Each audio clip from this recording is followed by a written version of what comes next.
জঙ্গলে একদিন শিয়াল, খরগোশ ও বাঁদর মিলে যুক্তি করে যে তারা পিকনিক করবে।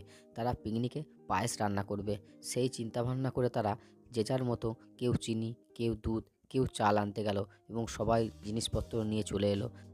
জিনিসগুলো আনার পর বাঁদর সেগুলো খুব যত্ন সহকারে রান্না করলো। রান্নার গন্ধ শুনে সবাই তো মুগ্ধ এবং সবাই ভাবছে কখন পায়েস খাবো, কখন পায়েস খাবো। কিন্তু শিয়াল মনে মনে ফোন দিয়ে আঁটতে লাগলো। সে ভাবতে থাকলো এই পায়েস কিভাবে একা খাওয়া যায়, কাউকে ভাগ না দিয়ে। তখন সে সবাইকে বলল, আচ্ছা, সবাই মিলে খাবো, কিন্তু তার আগে আমরা স্নান করে আসি। সবাই স্নান করে আসার পর একসঙ্গে বসে বেশ আমরা চেটে পুটে পায়েসটা খাবো। এই বলে সবাইকে নিয়ে সে নদীতে স্নান করতে গেল।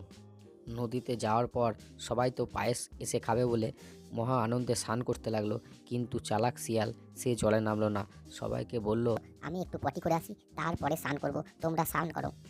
এই বলে সে নদীর ধার থেকে চলে এলো এবং সব পায়েসটা একা একা মহা আনন্দে সে খেয়ে নিল। তারপর সে ওখান থেকে চলে গেল।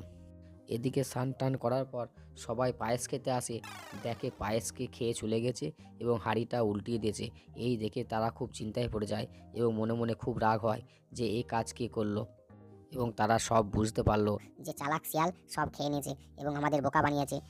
বাঁদরের খুব মনে মনে রাগ হলো এবং সে বলতে থাকলো, ঠিক সুযোগ বুঝে একদিন শিয়ালকে উচিত শিক্ষা দিতে হবে, যেন সে আর এরকম কাজ কখনো না করে।